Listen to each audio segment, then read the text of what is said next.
Passion MLB, le podcast, épisode 121. Charles-Alexis Brisebois à l'animation, avec, à mes côtés, Sébastien Berroir. Sébastien, comment ça va? Ça va bien toi-même?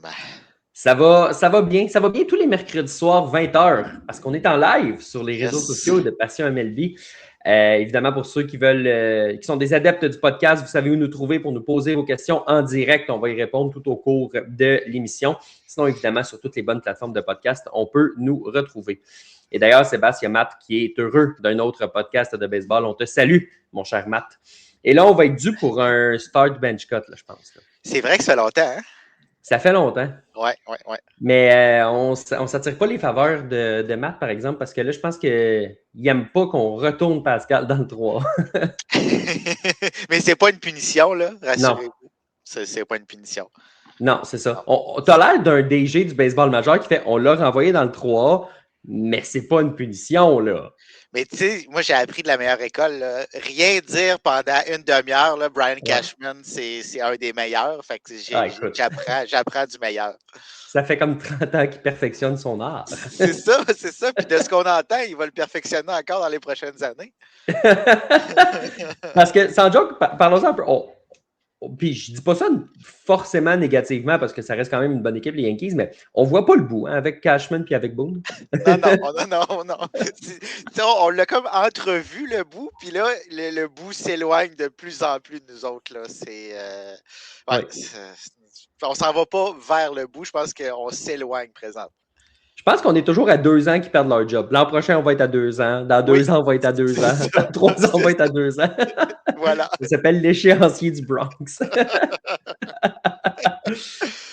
Sébastien, restons dans cette division-là, mais allons voir ce qui se passe chez les Blue Jays.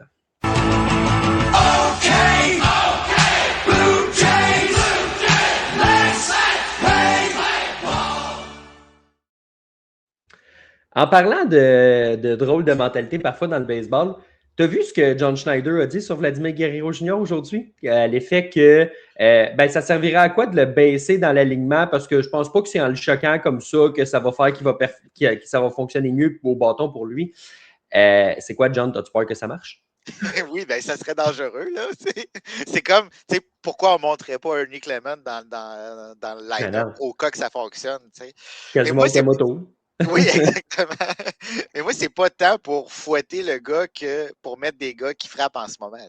Je comprends que probablement que pour Vladimir, ça ne changera pas grand-chose, mais pourquoi tu ne mets pas les gars qui frappent? Tantôt, on disait qu'on était dû pour un start bench cut. Je pense que Vladimir, il est dû, là. Il est plus dû que nous autres. Là. Donc, tu mets les gars qui performent en ce moment, qui vont te faire gagner. Puis pour le moment, c'est pas Vladimir. Cette saison, c'est pas Vladimir. Ça ne veut pas dire que ça ne viendra pas, mais mets les gars dans le haut de ton line-up, mets-les en vitrine. C'est eux qui vont être le moteur de cette attaque-là. Cette année, ce n'est pas Vladimir. Fait que oui, tu peux le descendre. Matt nous demande, est-ce que John Schneider est assez fort pour gérer tout le dossier Guerrero Junior? Et c'est quoi la suite après la saison dans son cas? Pour ce qui est d'être assez fort pour gérer le dossier, je ne le sais pas. On avait des gros doutes avant l'an dernier sur John Schneider. Puis l'an dernier, à partir d'un certain moment durant la campagne, tout s'est mis à bien aller. Puis c'était quand même facile pour Schneider de gérer cette équipe-là parce que ça fonctionnait puis les joueurs performaient. Là, c'est plus difficile. Puis c'est là qu'on voit les vrais bons gérants. Est-ce que c'est le cas avec Schneider? On va le voir d'ici le reste de la saison. Puis pour les saisons suivantes également, parce que les Jays ne s'en vont pas en reconstruction. Ce n'est pas parce que cette année, on ne fait pas les séries si jamais ça arrive qu'on va tout recommencer à zéro. Non, on va vouloir y aller encore l'année prochaine. Est-ce que John Schneider, c'est l'homme de la situation? Je ne le sais pas, mais il y a quand même des choses à prouver, même si l'an dernier s'est rendu en série mondiale. Tu as écrit un texte il y a quelques jours qui s'appelle « Sean Keyes doit avoir une autre chance dans les majeurs ». Dans ton texte, tu mentionnais que quand le coup de bâton est au rendez-vous, on trouve des solutions. Tiens, les Blue Jays qui annoncent aujourd'hui que Sean Keyes va prendre plus de répétitions au champ gauche dans le 3A. Puis, où est-ce qu'il y a une position que les Blue Jays se cherchent peut-être un peu plus de gars que dans l'avant-champ? Au champ gauche. Voilà. Puis j'ai rien inventé, là, tu sais. Non. Hey, je disais pas ça pour te vanter. Non, c'est ça, exactement. C'est que si tu performes du côté offensif de la balle, peu importe où tu joues, on va te trouver une place dans l'alignement parce qu'on a tellement besoin, surtout dans le cas des Jays, d'avoir ce spark-là offensivement. On perd des matchs qu'on pourrait gagner. Parfois, c'est à pas grand-chose que ça joue. C'est justement un coup de bâton à la Sean Keyes qui peut faire la différence. Il détruit tout sur son passage dans le 3A depuis le début du mois d'août. Oui, il y a eu une chance dans le baseball majeur un petit peu plus tôt cette saison. Finalement, on l'a retourné, mais là, il mérite vraiment d'avoir une deuxième chance. Puis si en plus, il peut évoluer à une position, puis qui est quand même solide à cette position-là, qui va peut-être être le champ gauche, bien, tant mieux. Mais si on l'amène dans l'alignement des majeurs, c'est pour son coup de bâton. On parle du champ gauche, justement. Jeudi passé, on a vu, pour l'instant, pour la dernière fois, Jesus Sanchez dans le champ gauche. Il a réalisé, en fait, c'est l'Halloween d'avance parce qu'il s'est déguisé en John Schneider pendant les séries, c'est-à-dire il s'est fait crier dessus par Max Scherzer. On comprend Scherzer d'être en colère aussi, puis évidemment, bon, on dirait qu'on l'excuse d'un peu tout parce qu'on connaît le personnage, mais la base, c'est on comprend d'où la colère de Max Scherzer venait. Oui, on comprend. Puis, on vient de mentionner que les matchs se jouent à pas grand-chose. Tu peux pas faire une erreur comme ça en défensive, surtout si tu ne produis pas offensivement. Jesus Sanchez, il est là pour son coup de bâton, il est là pour sa puissance. Là, il n'est pas là pour grand-chose en ce moment, puis encore moins pour son jeu défensif. Fait que oui, c'est frustrant pour ses coéquipiers. Puis il faut trouver une solution. Puis cette solution-là, mais peut-être que c'est Sean Keyes. Si je te nomme les noms suivants, je vais te nommer le nom de Shane Bieber. Je vais te nommer le nom de Jameson Taillon. Je vais te nommer le nom de Jose Berrios. Je vais te nommer le nom de Cody Ponce. Je vais te nommer le nom de Patrick Corbin. Je vais te nommer le nom de Bowden Francis. On dirait une rotation digne du baseball majeur, mais ça demeure juste la liste des blessés des Blue Jays quand même. Et là, on n'a pas parlé des autres releveurs, on n'a pas parlé de plein d'autres gars. C'est l'histoire de cette saison-là, ou du moins l'une des histoires, là, la liste des blessés. Là, celle de Shane Bieber a fait mal parce que tu pensais vraiment avoir une chance. Et là, tu as Bieber qui tombe au combat. Ça allait bien pour Bieber récemment. On s'attend à ce qu'il relance cette année, mais il n'y a rien de certain. Puis écoute, on n'est pas à un recul près de voir sa saison prendre fin. On sait que ça peut arriver très, très, très rapidement. C'était inattendu parce qu'il ne s'est pas blessé dans son dernier départ. C'est juste quand il a lancé entre deux départs, il avait mal, il a passé des tests et là, finalement, les Blue Jays annoncent « Hey, bonjour, il est blessé, on rappelle Chad Dallas. » Ça a tombé comme une tonne de briques, cette nouvelle-là. Ah, ça fait tellement mal. Puis c'est un gars qu'on aurait pu échanger à la date limite des transactions, que finalement, on garde dans nos rangs pour ce dernier droit de la saison-là.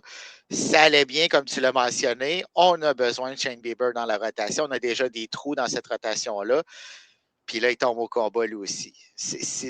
Comme tu l'as dit, c'est vraiment l'histoire de cette saison-là. Au début de l'année, on pensait avoir trop de lanceurs. On ne savait pas qu'est-ce qu'on ferait avec tous ces lanceurs-là. Si on en enverrait dans l'enclos de relève, si on en libérait. Là, on n'en a plus. C'est ça le problème. Puis tout repose sur Dylan Cease, qui fait très bien. C'est extraordinaire ce que Dylan Cease fait sur la butte, mais il ne peut pas tout faire seul.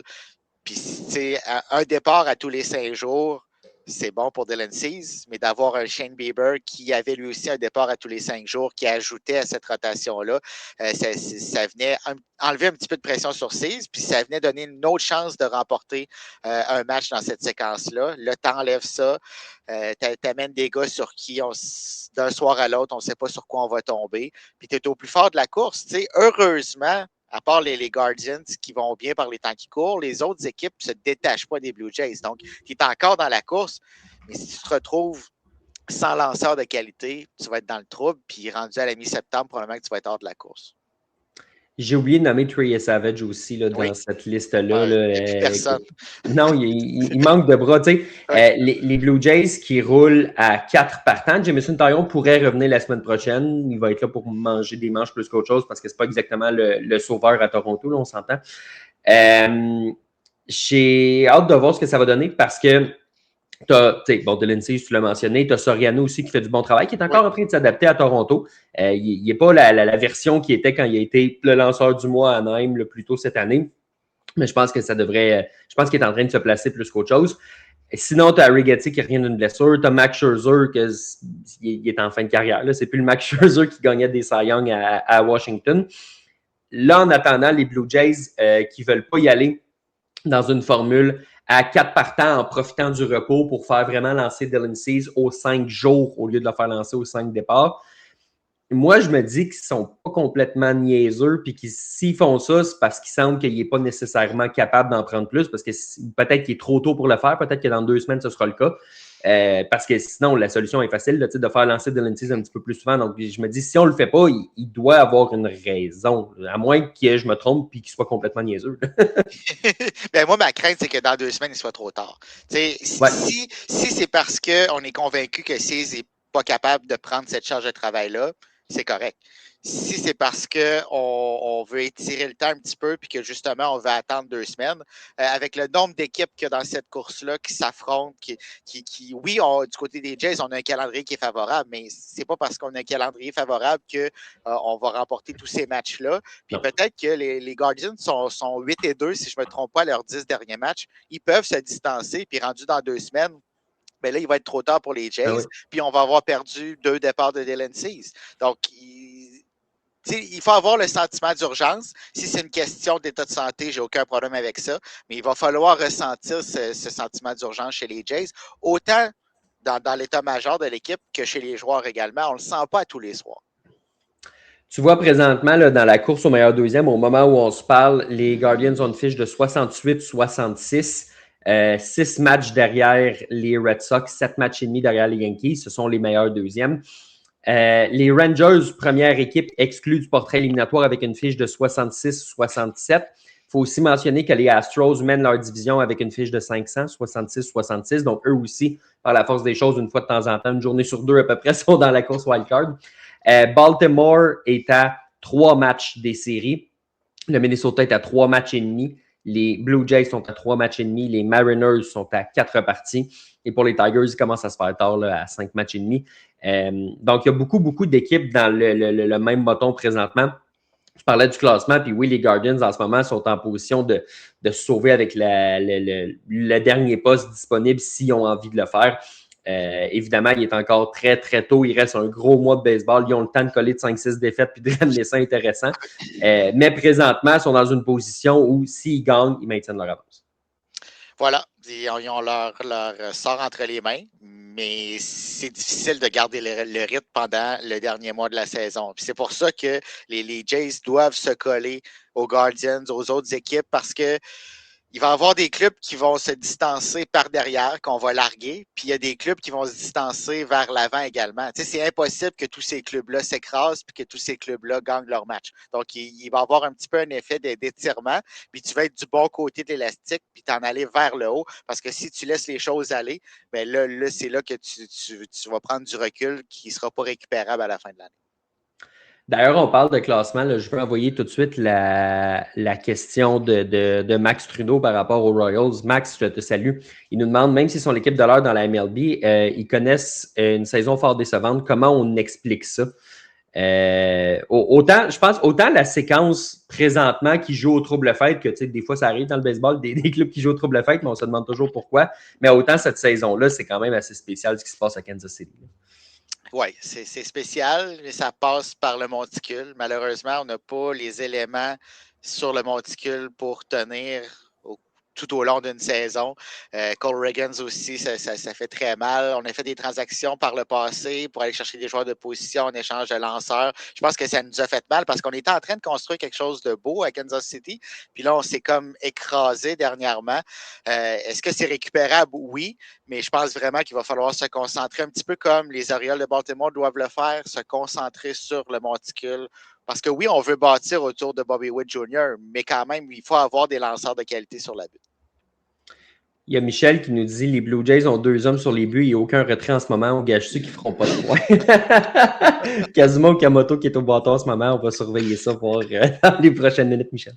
Quand on a cette idée-là, a priori, c'est parce que ça a été ça toute l'année, puis c'est ça qui a fait la différence. C'est ça qu'on faisait l'an dernier qu'on ne fait pas cette année, malheureusement.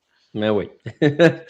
Tantôt, on parlait de John Schneider. Il y a Michel qui nous mentionne ici. Moi, j'ai toujours dit que Schneider ne méritait pas le titre de gérant l'année dernière. S'il a gagné, c'est que les personnes qui votent n'ont pas suivi les Blue Jays. Avec les chiffres que les Jays avaient, c'était difficile de ne pas nommer leur gérant si tu ne les as pas suivis de l'année. De mémoire, il a été placé en nomination, mais ça s'est gagné à Cleveland, si je ne me trompe pas. Mais on s'entend, il a été en nomination là, parmi les 3 gérants. Je pense qu'il a fini 2e même. Mais le point de Michel demeure, est-ce que je vais te la poser autrement. Est-ce que pour toi, ce qui s'est passé l'an passé, c'est imputable à Schneider? Si on lui reproche des trucs cette année, est-ce qu'on lui lance des fleurs l'an passé? Comment tu évalues son rôle, le poids de ses décisions à Toronto? Bien, on lui reprochait des choses avant la saison dernière. On lui en reproche cette année. Donc, je ne dirais pas qu'il n'y a rien qui était imputable à lui l'an dernier, mais comme j'ai dit tantôt, j'ai l'impression que c'était quand même facile, entre guillemets, de gérer ce club-là l'an dernier. Il n'y avait rien, il n'y avait pas de conflit, tout allait bien, l'ambiance était bonne, les décisions qu'il prenait étaient les bonnes, mais ce n'étaient pas des décisions nécessairement très compliquées parce qu'on était capable de jouer du bon baseball sur le terrain, défensivement, sur les sentiers. Donc, c'est sûr et certain qu'il y avait une part des succès qui doit lui revenir. Mais de là à dire que c'est l'homme de la situation quand justement la situation est plus difficile, ça, je suis moins sûr. Matt nous demande ici, pour éviter toutes les blessures au bras l'an prochain, est-ce que les Jays devraient avoir une rotation à 6 lanceurs partants? C'est pas toujours la solution préférée dans les équipes du baseball majeur. Je pense que l'équipe pour qui ça s'applique le mieux, c'est les Dodgers, parce que les Dodgers ont beaucoup de Japonais qui sont habitués à ce rythme-là et parce que Shohei Ohtani permet d'avoir, quand il est en santé, là, un 14e lanceur au lieu de seulement 13. Pour le reste, l'idée n'est pas folle. Ceci étant dit, le gros défaut de ça, c'est que ça met énormément de pression sur la relève. Puis on l'a vu en ce moment à Toronto, la relève, elle est surtaxée. Donc, tu couperais un bras. Donc, c'est toujours le gros défaut d'y aller à 6. Oui, puis premièrement, il faut que tu les trouves, ces 6 partants-là. Il faut que ça soit les gardes en santé. Voilà, également. Puis il faut que ça soit des bons partants parce que tu ne peux pas en avoir 2 qui traînent de la patte. Puis sur 6 départs, tu en as 2 que c'est presque une défaite assurée. C'est pas une bonne stratégie. Je pense que tu peux le faire pendant une certaine partie de la saison, mais de là à le faire pour toute une campagne, je crois pas. Puis j'ai pas l'impression, ça dépend des lanceurs, mais j'ai pas l'impression que Dylan Cease apprécierait d'être dans une rotation à 6. Sébastien, petite mise à jour, je vois Nathan Lucas avec son jersey des circuits et c'est 3-0 pour les Blue Jays. Nathan, on ne l'attendait plus, non? OK, je viens de voir la reprise. OK, très, très beau. Une chance qu'il est là, hein, Lucas. Ça, parle-moi d'une histoire de développement. Là, un gars qui a jamais été un gros espoir, qui ne sera jamais une vedette du baseball majeur. Mais l'an passé, depuis qu'il est arrivé, il prenait du galon. Au début, tu te disais, ben, écoute, il est là par défaut. En ce moment, Lucas, t'en priverais-tu, toi?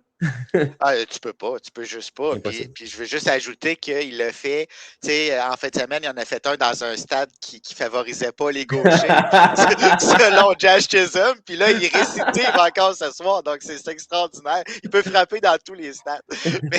Mais non, tu peux pas te passer d'un Nathan Lucas. Puis il y a quand même des grandes responsabilités avec ce club-là. Là. C'est pas supposé, mais il y a quand même des grandes responsabilités. Puis il répond présent. Donc, autant Ernie Clement fait plus que ce qu'on lui en demande, c'est la même chose pour Nathan Lucas dans une autre mesure. On parlait de Guerrero tantôt et Matt nous demande en quoi le fameux contrat de Guerrero Junior il le mérite. Il me semble que le contrat qu'il a eu n'est pas mérité autre qu'être le poster boy. Qu'est-ce que tu penses de ce contrat-là avec du recul? Ben, peut-être que dans ce commentaire-là, on a un petit peu un biais de récence, dans le sens que ça va pas bien, donc on pense qu'il ne le mérite pas. Mais il faut se rappeler que Vladimir Guerrero, oui, à chaque début de saison, c'est difficile. Mais à chaque saison, il se reprenait en milieu de campagne, puis ça devenait un frappeur tellement redoutable. Puis oui, c'est le visage de la franchise, donc ça se paye. Mais également, sur le terrain, il mettait les chiffres pour mériter ce genre de contrat-là. Dans le marché actuel, je ne dis pas que c'est nécessairement mérité, mais dans le marché actuel, oui, ça l'était. Là, ça va moins bien, mais c'est la première année d'un contrat de 14 ans. Il va falloir voir le reste. Matt qui nous dit, ici au pays, si John Schneider ne vient pas, ils peuvent aller chercher Chad Tracy. By the way, c'est quoi la joke avec Boston et la bonne... On va en parler tout de suite. J'ai fait un texte pour un peu dénoncer cette situation-là parce que je trouve ça niaiseux. On amène Chad Tracy puis on dit on va évaluer nos options. c'est parfait. Là, pourquoi tu n'es pas encore sûr? Parce que là, il y a une information qui est sortie à l'effet que Boston n'est pas encore certain de ce qu'il voudrait faire. Tu sais, si on avait dit, on veut attendre la fin de la saison avant de négocier avec lui, parfait, aucun problème, tu ne déranges pas ça. Tu veux évaluer tes options. Tes options de quoi? Il a pris un club à terre à une année où les attentes étaient énormes, étaient quand même grandes, et il a remonté ça. Pourquoi c'est pas ton homme? Pourquoi le gars dans un marché de Boston, là, il n'a pas fait ça au Colorado ou à Cincinnati ou en tout respect à ces marchés-là, il a fait ça à Boston. Et tu as encore des doutes. Pour moi, la seule raison valide, c'est que tu n'es pas sûr ça va être qui ton président des opérations baseball l'an prochain. Voilà. Mais c'est quoi ce niaisage-là? Pourquoi tu n'es pas sûr? Femme ta gueule, tu n'es pas obligé de le prolonger là, comme je dis, mais laisse pas couler l'info, parce qu'on va se le dire, elle a coulé cette information-là, peut-être pour lui mettre de la pression ou je ne sais pas quoi. Pourquoi tu laisses couler qui ne sera peut-être pas ton homme avec tout ce qu'il est en train de faire pour toi? Si tu n'en veux pas, là, je te garantis qu'il y a des équipes qui vont se pitcher dessus parce qu'on se demandait si c'était un bon gérant quand il est arrivé à Boston. Là, on ne se le demande plus. C'est un bon gérant. Non, c'est ça. Au moins, garde ça à l'interne. On n'a pas besoin de le savoir, puis tu vas pouvoir tout gérer ça. Puis je comprends que le job de Craig Breslow n'est pas assuré à la fin de l'année. Mais qu'est-ce que le gars peut faire de plus en ce moment pour se mériter un contrat? Peu importe ce qui arrive en séries éliminatoires, là, ça n'a aucun rapport. Là. Il n'était même pas supposé les faire, les séries, les Red Sox. Il n'était même pas proche de les faire. On allait être vendeur à la date limite des transactions. Là, on se retrouve dans la deuxième place de wildcard. On chauffe les Yankees. Puis si on continue, on va chauffer les Rays. Mais par contre, on va continuer à évaluer nos options. Incroyable. As-tu une meilleure option, toi? Qu'est-ce qu'ils vont faire? Ils vont ramener ce bon vieux Dusty Baker. Ils vont ressortir Bruce Bochy de la retraite. Ils vont convaincre Terry Francona de quitter Cincinnati pour aucune raison puis le ramener. Qu'est-ce qu'ils vont faire? Ils vont ramener Alex Cora? Oui, c'est ça. Je sais pas. Je sais pas comment c'est géré, mais je pense que ton point est bon, puis c'est là que je m'en allais aussi. On va attendre de voir qui va être le président des opérations baseball, puis après ça, ce gars-là va décider de qui va être le gérant. Mais on n'a pas besoin de le savoir, ça. De toute façon, on le sait, mais on n'a pas besoin que l'information coule puis qui met la lumière sur une autre mauvaise situation qui se passe chez les Red Sox. C'est pas facile, le leadership à Boston. Hein? Non, mais ça part d'en haut. Ça part d'en haut. Oui, c'est ça que je veux dire. C'est ça que je veux dire. C'est une autre situation qui nous prouve que c'est vraiment le problème, c'est un problème organisationnel, mais on sait d'où ça part. On pourrait poser la question au propriétaire, mais ça fait à peu près 7 ans qu'il n'a pas parlé aux médias, puis je pense pas que j'exagère. Non, c'est ça, puis j'ai pas l'impression qu'il a l'intention de parler aux médias dans les 7 prochaines années non plus. Là. Non, c'est ça. Qu'est-ce qui s'est passé déjà il y a 7 ans? Ah ouais, c'était à peu près le temps où ils ont gagné une série mondiale. Ouais. Fait que, voilà. On a un commentaire ici. Tu vois Michel qui adore se tromper quand il fait une prédiction comme celle-là. C'est lui qui nous avait parlé du fait là, que les Blue Jays n'allaient pas marquer. Ça, c'est les seules prédictions qu'on ne veut pas qu'ils se réalisent. Non, c'est ça. Louis nous suggère le nom de John Gibbons comme prochain coach à Boston. Oui. Quelle bonne idée. Pour vrai, moi, niveau... En termes de gars qui écrit pour Passion MLB, j'adorerais voir John Gibbons revenir dans la division. Ça serait magique. Ce serait malade. On a plusieurs commentaires sur Guerrero. Évidemment, on en a parlé là, en long et en large. Il n'y a pas grand-chose de nouveau à dire là, sur Guerrero, je dirais. Louis qui nous parle ici de Louis Varland, un des meilleurs releveurs du baseball majeur aussi. Il va se battre là, pour le titre de releveur de l'année là, dans l'américaine. Puis heureusement pour lui, il n'est pas dans la division de Mason Miller, mais encore là, je ne te dis pas qu'il gagnerait contre Mason Miller, mais il peut le chauffer. Là. Oh oui, une saison exceptionnelle. Puis Mason Miller est mieux entouré. Ça n'a rien enlevé au releveur des Blue Jays. Louis Varland a eu une pression extraordinaire cette année, puis il a répondu.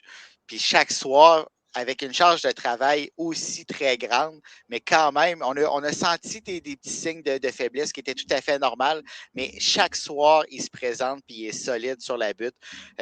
On parlait de peut-être l'échanger à la date limite des transactions, mais tu ne peux pas échanger un gars que tu as tellement cherché par les années passées. Les Jordan Romano, Jeff Hoffman, on s'est tellement cherché à cette position-là chez les Jays que là, on a trouvé notre homme. On doit le garder, puis on doit l'entourer aussi dans l'enclos de relève. Puis il est encore tôt, mais il va falloir penser aussi à prolonger son contrat éventuellement. Certainement. Éventuellement. Ça fait le tour de ce qu'on a pour les Blue Jays. On va aller voir ce qui se passe ailleurs dans le baseball majeur.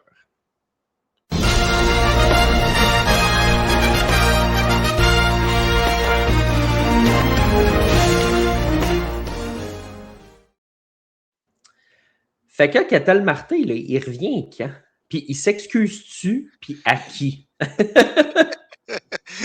La saga où est Ketel Marte au casino. C'est ça, c'est ça. Et c'est toute une semaine, hein, depuis la semaine dernière. Là. Il s'en est-tu passé des choses dans cette saga-là? Puis l'affaire, c'est que c'est pas la première fois dans son cas. Ça peut être un événement isolé pour un autre joueur. Pour lui, c'est pas un événement isolé. Commence à avoir de la grogne chez ses coéquipiers. Si on résume un petit peu, il a été absent d'un match à Fenway Park. On le cherchait, on ne savait pas il était où. Revient, discute avec son gérant, avec le directeur général. Ensuite, on le place sur la liste des blessés pour des problèmes aux genoux. On l'envoie en réhabilitation, s'en va au casino le même soir que les D-backs jouent à domicile. Il cherche le trouble, notre bon vieux Ketel, là. Puis oui, ça va avoir des répercussions sur ses coéquipiers, ça va avoir des répercussions pour le reste de la saison. Les D-backs se battent pour une place en séries éliminatoires, sont au plus fort de la lutte. Puis là, tu arrives avec ce genre de situation, c'est vraiment pas idéal. Puis il va falloir qu'ils se prennent en main. Ça fait combien d'années qu'on entend qu'il pourrait être échangé? Finalement, il n'y a personne qui en veut de Ketel Marte. C'est ça au final, il n'y a personne qui veut payer pour avoir ce joueur-là dans ses rangs. Tu te souviens-tu de l'an passé à Boston quand on ne voulait pas échanger Marcelo Mayer contre lui? On dirait que là, l'échange pourrait encore se faire, mais au lieu d'être là, elle serait comme là. Elle serait à un moins grand niveau parce que les deux gars ont perdu de la valeur, mais c'est assez spécial. Tu sais, moi, j'avais trouvé ça fantastique quand le président était débarqué publiquement, c'était ça à la radio ou quoi que ce soit, puis qu'il avait dit Ketel Marte nous doit des explications et des excuses. Ça veut dire, je ne sais pas ce qui s'est passé parce que j'ai besoin d'explications, mais t'es dans le tort. Alors que tout le monde essayait de le protéger, puis le gérant, il braillait comme une madeleine devant les médias parce que là, c'était triste. Écoute, ça va dans toutes les directions. On dirait que de un, ils supportent, puis le lendemain, ils sont tous en train de le lancer sous l'autobus. J'ai jamais vu ça, une situation comme ça. Puis, tu sais, Matt nous demande, est-ce qu'il peut être suspendu indéfiniment pour son problème hors terrain? Je ne sais pas c'est quoi son problème. On n'a aucune idée de ce qui se passe. Donc, je sais vraiment pas quoi te répondre, Matt, parce que j'ai aucune idée de ce qui se passe. Personne, pas personne, là, il y a quelques personnes qui savent ce qui se passe, mais la majorité des gens sont tenus dans le néant présentement. Non, puis ton point est bon, tu sais. Je pense qu'il y a de l'information qui a coulé entre le moment où on le défendait puis le moment où on le jetait en dessous de l'autobus. Probablement qu'on a su des choses à ce moment-là qui nous ont fait pencher du côté que c'était lui, Marte, le fautif. Parce que ça aurait pu être une situation personnelle qui arrive, une catastrophe, une urgence. Bon, on peut passer par-dessus. Mais là, quand on commence à avoir de l'information comme quoi, on ne les a pas, ces informations-là, mais dans le club, probablement qu'on les a, du moins en partie, puis que le gars n'est pas plus impliqué que ça dans cette course aux séries-là, n'est pas plus impliqué que ça avec ses coéquipiers, ben là, tu n'as pas le choix de demander justement des excuses puis des explications parce que c'est un professionnel. Il doit se présenter au stade de baseball, c'est son travail, puis si jamais tu ne te présentes pas, au moins averti. Mais là, ça n'a pas été le cas. Ça s'est fait encore de façon tout croche. Puis comme on le disait tantôt, c'est pas la première fois. Donc, ça s'ajoute au dossier. Tu sais, c'est pas la première fois que ça arrive. L'an passé, après la pause du match des étoiles, si je ne me trompe pas, il avait pris un 3 jours parce que c'est un gars qui avait la réputation de t'es en pleine course aux séries en septembre. J'ai un petit peu mal au genou. Je vais la prendre en off, celle-là. C'est un gars qui tape ses nerfs de ses coéquipiers à ce niveau-là parce que il y a tellement de gars qui jouent blessés. Tout le monde joue blessé. Ça n'existe pas un joueur de baseball en santé à ce point-ci de la saison. Là. À 100%, ça n'existe pas. Ne serait-ce qu'un petit mal de coude, de poignet, dans le cou, dans le dos, dans l'épaule, dans le genou, peu importe. Il y a vraiment beaucoup, beaucoup de gars qui ne sont pas à 100%. Donc, on peut comprendre quand toi, tu te défonces de voir le gars qui est supposé être le visage, ou du moins l'un des visages du club, de ne pas le faire. c'est normal que ça crée de la frustration. Là. C'est des gars qui poussent ensemble pendant des mois pour essayer de faire les séries. Puis c'est pas comme si tu étais à Los Angeles et tu dis ben, on va les faire de toute façon. Il n'y a rien d'assuré en Arizona. Là.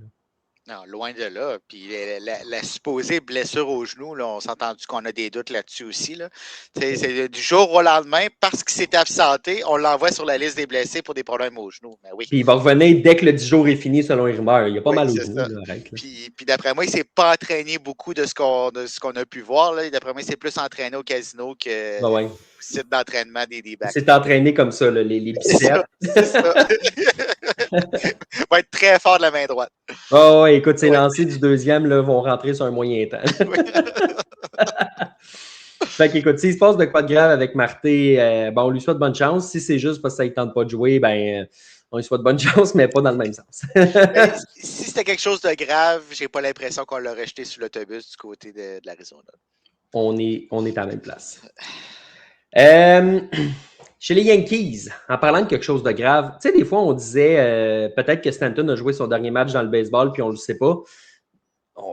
On le sait pas encore, mais on le sait un peu plus qu'on le savait. Oui, puis tu l'as quand même dit souvent cette année, ça. Puis pour une rare fois, tu risques d'avoir raison.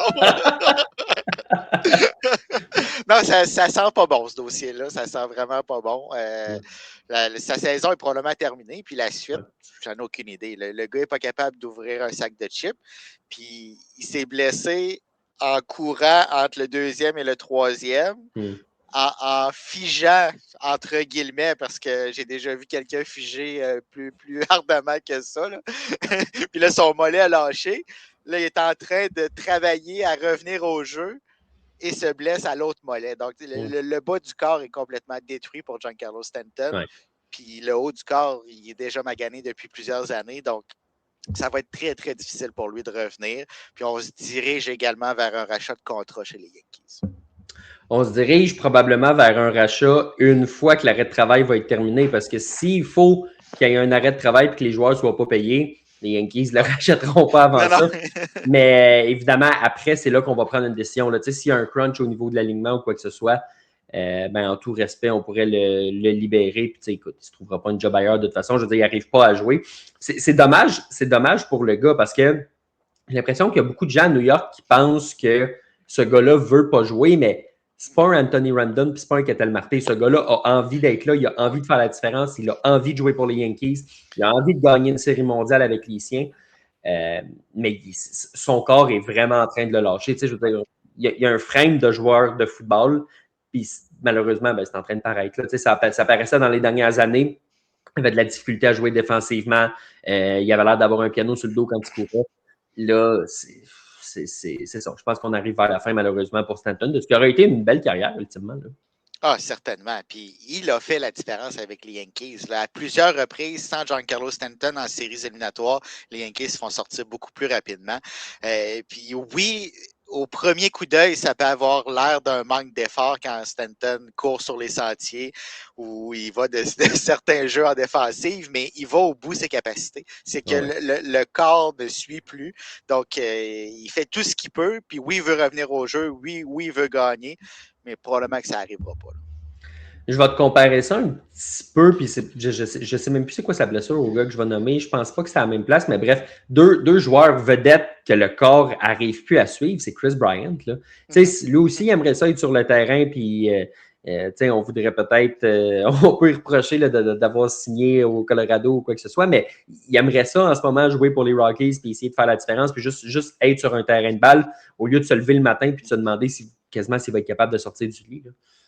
Oh oui, c'est ça. Il y a des joueurs qui donneraient tout pour retourner sur le terrain. Oui. Et il y en a d'autres comme Anthony Rendon qui voulait le quitter le plus rapidement possible. Qui donnerait tout pour ne pas y retourner. C'est voilà. Sinon, chez les Yankees, le retour de Cody Bellinger, évidemment, ça aide. Oui. Aaron Judge commence à prendre des élans aussi. Si Judge peut revenir, le club va avoir 5 frappeurs de choix au lieu de 4, mais à part de ça, c'est pas un problème. Oui, une panoplie de frappeurs de choix. Mais on voit à quel point ça fait la différence un Cody Bellinger et encore plus un Aaron Judge quand il va être de retour parce que Cody Bellinger vient de revenir à peine Et Ben Rice est un meilleur frappeur. Encore ce soir, une autre longue balle. Donc, non seulement ça amène un autre bâton dans l'alignement, mais ça rend les autres bâtons alentour de Cody Bellinger meilleurs parce qu'il y a une meilleure protection au sein de ce rôle offensif-là. Puis là, si jamais tu ajoutes peut-être à la mi-septembre Aaron Judge, même si ça fait très longtemps qu'il n'a pas joué, ça change tout encore une fois. Tous ces bâtons-là vont devenir encore meilleurs parce qu'on ne voudra pas affronter à tous les coups Aaron Judge. Puis là, ça va devenir une puissance offensive comme ça l'a été par le passé. Là, c'est un petit peu du côté de la rotation que ça devient un peu plus difficile avec les blessures. Max Fried, Ryan Weathers. Max Fried pourrait revenir ce week-end, mais moi, ma crainte, c'est est-ce qu'on va encore l'envoyer un petit peu trop rapidement comme ça a été le cas la dernière fois. C'est un petit peu ça qui me fait peur dans son cas parce que c'est la même blessure, mais ça reste à suivre. Matt veut qu'on parle aussi de Spencer Jones. C'est un vrai joueur de puissance dernièrement, nous dit-il. Oui. Comment tu évalues le travail du jeune homme? Bien, je ne ferai jamais de comparaison avec Aaron Judge, mais si on compare les saisons recrues, juste les saisons recrues, il y a des points en commun. Autant statistiquement que dans la prise de décision. Aaron Judge, au début de sa carrière, c'était un moulin à vent. Spencer Jones, c'est un peu un moulin à vent. Par contre, la puissance est là. Puis quand il va prendre des meilleures décisions puis qu'il va s'adapter aux lanceurs adverses, il va devenir encore plus dangereux. Là, il faut qu'on se parle un petit peu des Dodgers de Los Angeles avec leur propriétaire qui doit des sommes que je ne voudrais même pas m'imaginer. On parle d'une vingtaine de milliards de dollars. C'est la raison pour laquelle il a vendu les Lakers. On se demande s'il y a d'autres actifs qui vont être vendus. Là, le bruit qui courait, c'était que s'il quittait les Dodgers, donc s'il vend son équipe, Shohei Ohtani ne se retirerait pas de son contrat. Parce que ce qu'il faut rappeler, c'est que Shohei Ohtani, en signant son contrat, il a dit « Moi, je le signe de cette façon-là, avec 97% d'argent reporté dans le futur, parce que j'achète le plan de Mark Walter, qui est le propriétaire, et la vision d'Andrew Friedman, qui est le président des opérations baseball. Si eux ne sont plus là, je veux me donner le droit de réévaluer ce contrat-là. Donc, je mets une option de sortie s'il y en a un des deux qui part. » Le bruit qui courait, c'est que même si Walter vendait son équipe, Shohei Ohtani resterait. Ce qui se tient parce que les blessures commencent à l'affecter un petit peu plus qu'avant, parce qu'il est bien à Los Angeles, très clairement. C'est encore le meilleur club de la Ligue. Là, par exemple, il y a des journalistes qui commencent à émettre des doutes en disant « Écoute, si le club est vendu, ça se peut que le prochain propriétaire ne garde pas le même rythme effréné. Ça se peut qu'Andrew Friedman, s'il ne se fait pas offrir des parts dans l'équipe, décide d'aller construire une puissance ailleurs. Et là, ça se peut que Shohei Ohtani parte. » Fait que là, pour la première fois, on commence à avoir un doute. Je ne sais pas jusqu'à quel point il est gros et jusqu'à quel point il faut s'en faire pour de vrai, mais il commence à avoir un doute de « Attends une minute, Shohei, peux-tu vraiment quitter les Dodgers de Los Angeles? » Moi, je vais le croire quand je vais le voir, mais le doute commence à exister. Ah, certainement, certainement. Pour le moment, je ne crois pas, mais est-ce que Andrew Friedman pourrait être le seul qui déloge Brian Cashman de son siège dans le Bronx pour amener Shohei Ohtani? Ça serait fou, mais je ne pense pas que ça va arriver. Je pense qu'au final, Shohei Ohtani va terminer sa carrière avec les Dodgers, puis tout va rentrer un petit peu dans l'ordre, même si le propriétaire vend son équipe. Il reste que il y a beaucoup de Japonais qui aiment jouer sur la côte ouest, puis où irait Shohei Ohtani? À l'exception des Dodgers, je ne pense pas qu'il irait ailleurs sur la côte ouest. Puis sinon, ben, ça prendrait vraiment quelque chose de gros pour qu'Ohtani quitte les Dodgers. Ça peut arriver, c'est pas impossible, mais c'est vraiment pas vers là qu'on se dirige, selon moi. Imagine-le avec les Padres. Ça serait drôle. Mais il n'ira pas là. Les nouveaux propriétaires veulent le dans le gros aussi. Tu sais, c'est ça. Mais c'est ça, on fait le tour. Je veux dire, il ne retournera pas avec les Angels. Là, il se respecte plus que ça. Il n'ira pas avec les Giants non plus. Il n'ira pas à Seattle. Il n'ira pas dans des clubs de même. Il n'ira pas avec les Rangers du Texas comme le fait Yu Darvish quand il est arrivé. Les Cubs, c'est loin. Je ne vois pas où est-ce qu'il pourrait. Il va signer avec les Blue Jays finalement. Oui, il va finalement prendre ce fameux avion-là. Incroyable. Ce serait j'appellerais ça un revirement de situation. Oui. Mais à tous ceux qui nous écoutent, mettez pas un 2 piastres là-dessus parce que vous allez le perdre. Mais s'il y a un club qui peut le payer, c'est les Blue Jays. C'est sûr. Ça, c'est sûr. Est-ce qu'il va lancer dimanche Shohei Ohtani? On dirait que ça fait 2 ans que c'est le même. Là. Il progresse, puis tout d'un coup, c'est comme bonjour, il revient cette semaine. Mais ce qu'il faut comprendre, c'est que Shohei Ohtani ne peut pas aller lancer des matchs de rééducation dans les mineurs Parce qu'il n'est pas blessé. Comparé à tous les lanceurs qui sont blessés et qui sont sur la liste des blessés, il n'est pas blessé. Il continue de frapper des circuits, puis les Dodgers en ont besoin. Fait qu'on se dit, ben écoute, viens commencer un match, lance ce que tu peux, c'est-à-dire une manche, puis après, sac ton camp. Fait que ça risque d'être dimanche. Est-ce que ça peut être mardi prochain? Je ne sais pas. Mais si c'est dimanche, ça veut dire que dans la même série à Détroit, il y aurait le retour de Tariq qui va lancer le match de vendredi. Et il y aurait potentiellement Shohei Ohtani qui effectue son retour sur le monticule. Ce serait une grosse série quand même. Oh oui, ça va valoir le prix du billet, ça. Là, ouais. S'il y a 2 matchs à aller voir, c'est ceux-là. Là. Puis même l'autre, c'est Blake Snell, c'est pas pire. Oh oui, qui va très bien depuis son retour. Là. Ça va, hein? Il faut le dire. Oui, ça va. On dirait que les Dodgers sont les Dodgers. Hein? Tout le monde est blessé au mois d'avril, de mai, de juin. Puis là, ben, soudainement, tout est. Tu sais, Yoshinobu Yamamoto, là, on dirait qu'on n'en parle pas assez pour ce qu'il fait. Là, j'ai vu un commentaire d'ailleurs sur ça ici. Là, je pense que c'était Louis qui en parlait. Mais ça va excessivement bien pour lui. Blake Snell, depuis qu'il est revenu, ça va excessivement bien pour lui. T'as Tarek qui va être en forme pour les séries. T'as Shohei qui revient. T'as Tyler Glasnow qui revient. Et voilà, the Dodgers way. Mais c'est pas pour rien que ça arrive comme ça. On aborde la saison de cette façon-là, en se disant que c'est pour se préparer pour les séries éliminatoires.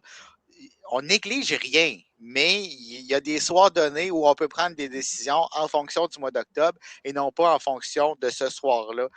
Et c'est ça qui fait que, rendu au mois de septembre, bien, on a les éléments en place, dont Shohei Ohtani qui revient. Le mois de septembre va lui permettre d'être prêt au monticule pour le mois d'octobre. Donc, à moins d'une catastrophe, d'un hécatombe, on n'est pas à l'abri de ça chez les Dodgers, c'est déjà arrivé par le passé. On va avoir une formation relativement complète rendue en octobre, puis on risque de faire encore une fois des dommages. Richard nous mentionne Sasaki sorti ce soir en raison d'une blessure. L'important, c'est qu'ils soient santé en octobre parce que le club va se chercher un closer. Oui, on l'a découvert en tant que closer l'an dernier, donc et voilà. Mais tu sais, encore là, Sasaki, il ne connaît pas la saison de sa vie, là. C'est pas exceptionnel. Donc, si jamais il devait être blessé, entre guillemets, on n'en a pas besoin chez les Dodgers, tellement on est bien nantis. Je suis sûr que les Padres et les Blue Jays qui voulaient tout faire pour le signer sont dans la même position de se dire non, on n'en a pas besoin. Oui, c'est ça. Correct. Mais il n'est pas Yamamoto qui veut. On le réalise avec Sasaki. Puis peut-être qu'il va finir par se développer. Il est un petit peu plus jeune aussi, c'est bien correct. Ouais. Mais Yamamoto, on comprend son 3,25. Oui. Puis je te dirais que l'an dernier, on aurait pu en donner 3,50, 3,75. Ah, s'il avait dit pour me garder, il faut monter à 4, là. Il aurait monté à 4. C'est ça. Ça s'achète. Oui, c'est ça. Les Astros de Houston, ça va pas bien pour eux. Fait que finalement, ils ont décidé d'y aller avec l'inévitable. Ils l'ont juste devancé un petit peu. Dana Brown, c'est terminé pour lui. Mais ça change rien parce que le vrai DG, c'est-à-dire le proprio Jim Crane, lui, il est encore là. Oui, lui, il va être encore là pour un petit bout. Mais pour moi, ça a été une surprise dans le sens qu'on se dirigeait vers là à la fin de la saison. Mais de le faire alors qu'on est encore dans la course aux séries, on est encore à la course pour le titre de la section ouest de la Ligue américaine, est-ce que le fait de changer de directeur général à ce stade-ci de la saison va vraiment faire une différence dans cette saison-là pour les Astros? Je ne suis pas sûr. On est passé à 2 doigts également de renvoyer Joe Espada. Donc, on fait un petit peu un ménage prématuré alors qu'actuellement, au moment où on se parle, on est en tête de notre division. T'sais, je comprends que ça ne s'est pas passé comme on voulait, que la date limite des transactions n'était pas ce qu'on voulait. Mais quand même, on est encore là. Selon moi, on aurait pu terminer le travail jusqu'à la fin de l'année. Pour Jim Crane, lui a dit qu'il devait faire ce changement-là. Pour lui, c'était la chose à faire pour s'en aller en séries éliminatoires. Moi, je ne suis pas tant sûr, mais ça reste que c'est son club. Je pense que c'est plus un message qu'autre chose. Et le message, tu en as parlé, c'est à Joe Espada aussi. Le bruit qui court, c'est qu'on a rencontré Espada, on lui a dit bonjour. On t'a fait travailler toute la saison en fin de contrat et il y a une raison, on t'en offrira pas un nouveau à la fin de l'année. Veux-tu finir la job ou pas? Joe Espada qui aurait dit oui, je vais finir le travail. Et je le comprends. Tant qu'à partir, aussi bien essayer de gagner un titre de division puis d'amener ce club-là en série. Parce que même s'il se plante en fin d'année, ça n'empêchera pas que les équipes qui ont à appeler pour ces services durant la saison morte vont le faire. Au pire, il ne peut pas empirer son cas et au mieux, il va aller chercher une présence en série de plus. Mais c'est pas exactement sain là, ce qui se passe à Houston. On a essayé de pousser à la date limite. Finalement, on a été chercher des gars comme Dalton Varsho qui ne roulent pas pantoute. On espère que Carlos Correa revienne en fin d'année, sauf que si tu perds 10 de tes 15 prochains, même si Correa revient, qu'est-ce que ça va changer? Ça a été une grosse machine de baseball, entre autres, parce qu'ils ont triché vers la Série mondiale, mais ça a été une grosse machine de baseball pendant des années. Puis là, on commence à voir l'inévitable, c'est-à-dire la chute avec tous ces gars-là qui vieillissent ou qui sont partis. Là, ce serait la deuxième année qu'on manque les séries si on ne se qualifie pas. Il va y avoir des décisions à prendre là, du côté de Houston. Puis le prochain DG, il va avoir vraiment des gros dossiers sur son bureau. Ah, certainement. Puis je veux juste apporter une correction à ce que tu dis. Dalton Varsho ne roule pas pantoute, sauf contre les Yankees. Là. Depuis hier, je ne sais pas si le gars, mais c'est devenu Barry Bonds.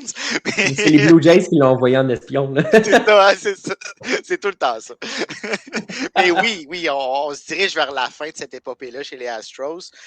Tu sais, à partir du moment où le DG qui t'a amené une série mondiale en 2022 n'est pas capable de renégocier son contrat avec le propriétaire, James Click en l'occurrence. Tu le sais que c'est Jim Crane qui mène ce bateau-là. Oui. Puis peut-être que ça va créer, on ne va pas avoir pas une dynastie, mais cette séquence exceptionnelle-là, on ne la reverra pas de sitôt chez les Astros, selon moi. Non, vraiment pas. Sébastien, on a plusieurs questions en attente, donc on va aller voir ce qui se passe ailleurs, pas ailleurs dans la MLB, on est déjà là. On va aller voir. Je suis en retard. On va aller voir ce qui se passe dans la période de questions.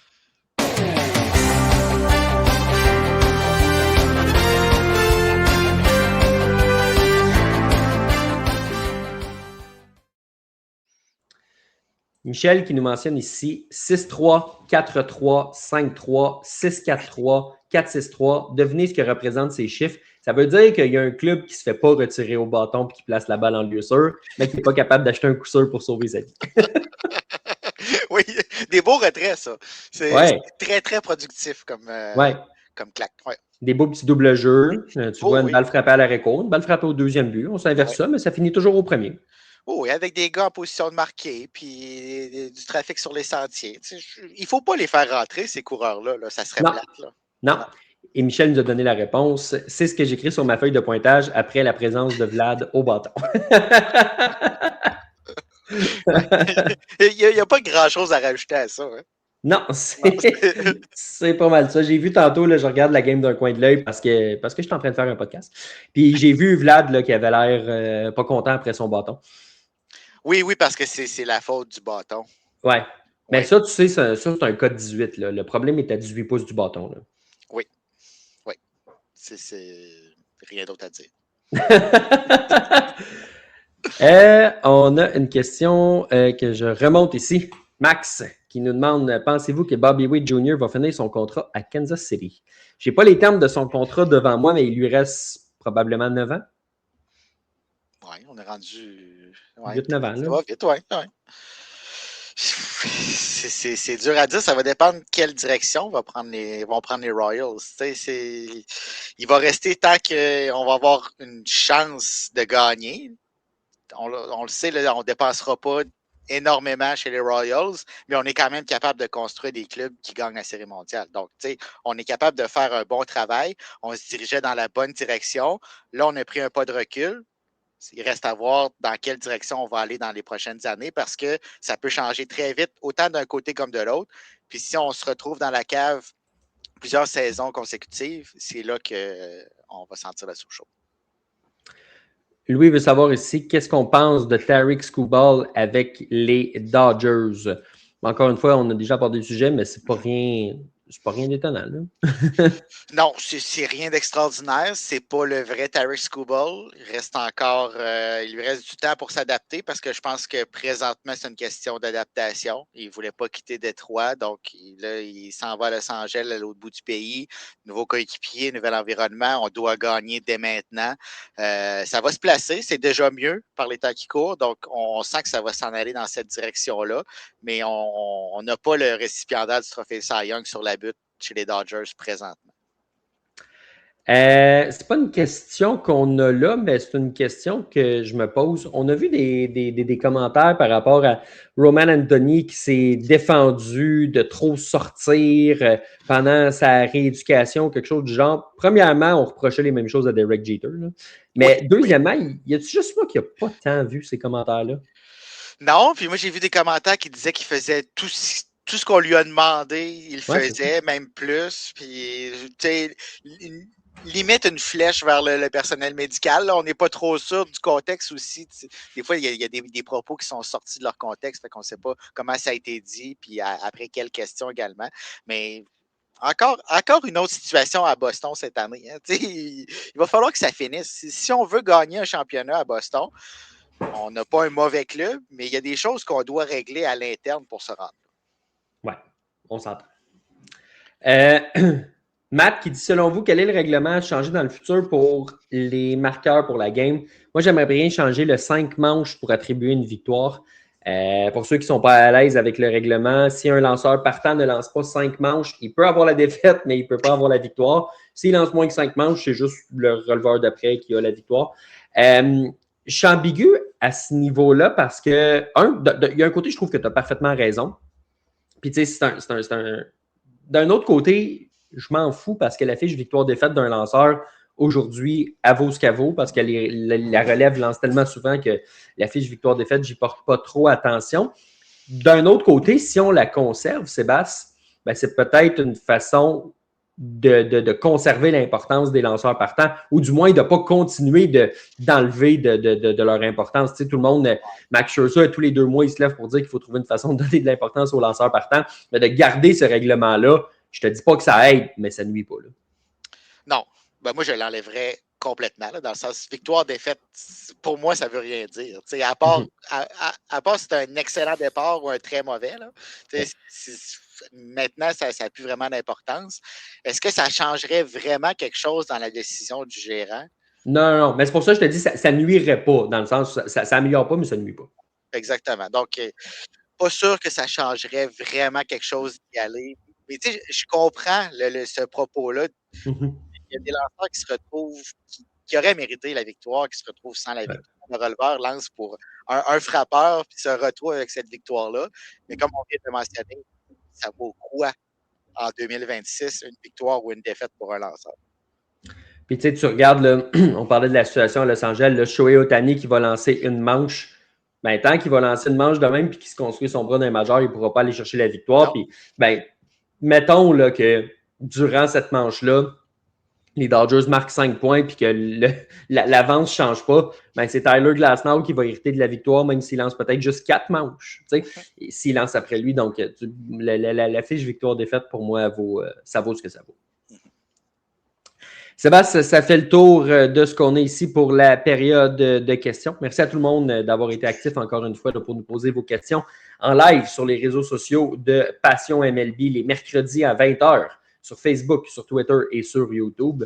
Sinon, ben, pour ceux qui ne tiennent pas nécessairement à nous jaser, qui veulent juste nous écouter en différé, qui ne peuvent pas les mercredis à 20h, ben, on peut le faire aussi de plein d'autres façons, Sébastien. Oui, moi aussi, je voudrais juste écouter, non pas de jaser, là, mais ça c'est un autre dossier. Puis je réitère que je suis encore là cette semaine. On ne sait pas ce qui va arriver la semaine prochaine. Oui, tout le temps. C'est ça, il va falloir que tu arrêtes d'oublier. Là. Ouais. Mais oui, on peut nous réécouter sur toutes les bonnes plateformes de podcast, sur notre site web, passionmlb.com. Tous les épisodes sont là. Tous nos textes sur l'actualité du baseball majeur sont là également. Et on va continuer de suivre cette actualité de la MLB jusqu'à la toute fin de cette saison 2026. La course aux séries va battre son plein, donc n'hésitez pas à continuer de nous suivre à ce niveau-là. On va couvrir ça en long et en large sur le passionmlb.com. Sébastien, merci beaucoup à toi aussi d'avoir été là. C'est tout pour nous cette semaine. Je vous souhaite une excellente semaine de baseball et nous, on se dit à la semaine prochaine.